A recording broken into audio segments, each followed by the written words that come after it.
بسم اللہ الرحمن الرحیم۔ السلام علیکم۔ امام حسین کی شہادت کے بعد گھوڑا کہاں چلا گیا اور اب اس کی واپس آمد کب ہوگی؟ مولا حسین کو وہ گھوڑا کہاں سے ملا تھا؟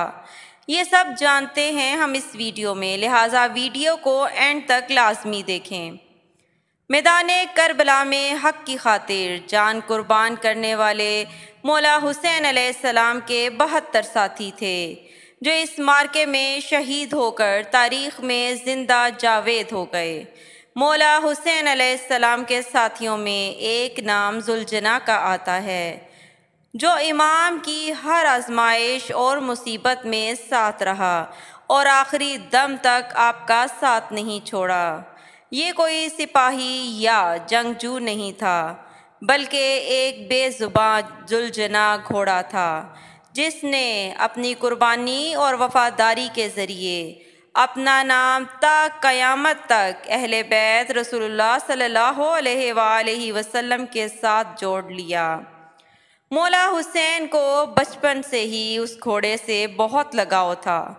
ایران کے بادشاہ نے گھوڑا رسول اللہ صلی اللہ علیہ وآلہ وسلم کو تحفے میں دیا تھا اور آپ نے وہ تحفہ قبول کیا تھا، اور پیارے رسول سرکار دو عالم صلی اللہ علیہ وآلہ وسلم کا مشہور معجزہ ہے کہ آپ صلی اللہ علیہ وآلہ وسلم ایک مرتبہ جس گھوڑے کے اوپر بیٹھ جایا کرتے تھے، اس گھوڑے کی عمر بڑھ جایا کرتی تھی، اس لیے یہ گھوڑا اتنے وقت گزر جانے کے بعد بھی کربلا میں جوان اور صحت مند تھا۔ مولا حسین کے گھوڑے کی تیز رفتار اور اس کی خوبصورتی کی وجہ سے اس گھوڑے کا نام ذوالجناح رکھا گیا تھا۔ جب بھی یہ گھوڑا جنگ کے میدان میں دشمن پر حملہ آور ہوتا تھا تو ایسے لگتا تھا کہ گھوڑا بھاگ نہیں رہا بلکہ اڑ رہا ہے، اس لیے اسے ذوالجناح یعنی دو پروں والا گھوڑا کہا جانے لگا تھا۔ ایک مرتبہ مولا حسین علیہ السلام رسول اللہ صلی اللہ علیہ وآلہ وسلم کے پاس گئے۔ اس وقت پیارے نبی صلی اللہ علیہ وآلہ وسلم گھوڑے کے پاس موجود تھے اور آپ کے پاس کچھ صحابہ بھی موجود تھے۔ پیارے نبی سرکار دو عالم صلی اللہ علیہ وآلہ وسلم نے مسکرا کر مولا حسین علیہ السلام کی طرف دیکھا اور فرمایا، اے بیٹا حسین، کیا تم اس گھوڑے پر سواری کرو گے؟ مولا حسین علیہ السلام نے ہاں میں جواب دیا۔ مولا حسین علیہ السلام کی یہ بات گھوڑے نے سن لی۔ گھوڑا مولا حسین علیہ السلام کے قدموں کے پاس آ کر بیٹھ گیا تاکہ آپ اس پر آسانی سے بیٹھ کر سواری کریں۔ اس کے بعد مولا حسین علیہ السلام نے اس پر بیٹھ کر سواری کی۔ یہ سارا منظر دیکھ کر سرکار دو عالم صلی اللہ علیہ وآلہ وسلم کی آنکھوں میں آنسو آ گئے۔ رو کر فرمانے لگے، بیٹا یہ وہی گھوڑا ہے جو امام عاشوراء کے دن تمہاری مدد کرے گا۔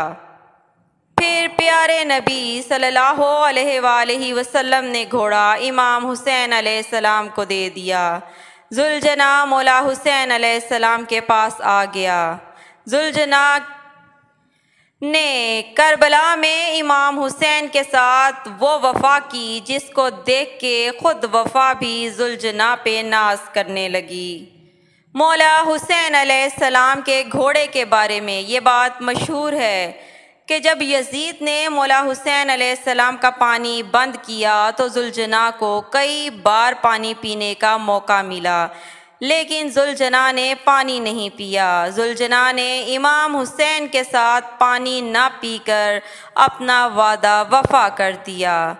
جب 10 محرم الحرام کے دن مولا حسین علیہ السلام ذوالجناح سے زمین پر گرے، وہ گھوڑا آپ کے سامنے آ کر ایسے کھڑا ہو گیا کہ دشمن کی طرف سے آنے والا تیر ذوالجناح اپنے اوپر لینے لگا۔ اس وقت ذوالجناح کے جسم پر اتنے تیر لگے کہ کوئی بھی حصہ تیر سے باقی نہ رہا۔ روایت میں آتا ہے کہ مولا حسین علیہ السلام کے گھوڑے کو اتنے تیر لگنے کے باوجود بھی ذوالجناح نے 70 سے زیادہ لوگوں کو موت کے گھاٹ اتار دیا تھا۔ اس کے بعد جب مولا حسین علیہ السلام اور آپ کے ساتھیوں کو شہید کر دیا تھا تو امام حسین کا گھوڑا اہل بیت کی لاشوں کے ارد گرد چکر لگانے لگا۔ اس کے بعد ذوالجناح امام حسین علیہ السلام کے جسم کے پاس آ کر بیٹھ گیا۔ ذوالجناح نے اپنی پیشانی کو مولا حسین کے خون سے تر کر لیا، پھر اپنے پیروں کو زمین پر اس قدر زور سے مارا کہ جس سے اتنی زوردار آواز پیدا ہوئی کہ پورے میدان میں سناٹا چھا گیا، جسے دیکھ کر دشمنوں کے بھی پسینے چھوٹ پڑے۔ اس وقت عمر بن سعد نے کہا کہ اس گھوڑے کو میرے پاس لاؤ، یہ گھوڑا اللہ کے بہترین گھوڑوں میں سے ایک گھوڑا ہے۔ عمر بن سعد کے کہنے پر لوگ گھوڑے کو پکڑنے کے لیے اس کے پاس گئے۔ جیسے ہی ذوالجناح کے پاس آئے، ذوالجناح نے اتنے زور سے اپنا پاؤں مارا کہ ان کو واپس جانے کا موقع بھی نہ مل سکا۔ یہ دیکھ کر عمر بن سعد نے کہا کہ اس کو اس کے حال پر چھوڑ دو، دیکھتے ہیں یہ کیا کرتا ہے۔ اس کے بعد ذوالجناح لوگوں کے ہجوم سے باہر آ کے امام حسین علیہ السلام کے جسم مبارک کے پاس آ کے بیٹھ گیا اور رونے لگا جیسے کوئی انسان روتا ہے۔ بعض اہل علم ذوالجناح کو ایک مقدس گھوڑا تصور کرتے ہیں جو جنت کی سواریوں میں سے ایک سواری ہے، اور اللہ نے نبی کے لیے اسے آسمان سے نازل فرمایا تھا، جس طرح اللہ نے حضرت سلیمان کو گھوڑے عطا کیے تھے جن کی پیشانی پر چمکدار سنگ ہوا کرتے تھے اور ان کے پر بھی ہوا کرتے تھے۔ بعض اہل علم نے لکھا کہ وہ گھوڑا دوڑتا ہوا نہر الکما کی جانب گیا جہاں حضرت عباس کو شہید کیا گیا تھا۔ وہ اس نہر میں داخل ہو کر کہیں غائب ہو گیا۔ بعض لوگوں نے لکھا کہ وہ صحرا میں نکل گیا، پھر کبھی دکھائی نہیں دیا۔ ایک گروہ کا عقیدہ یہ بھی ہے کہ امام مہدی کے حضور کے وقت ذوالجناح کی دوبارہ آمد ہوگی اور وہ امام کا سواری ہوگا۔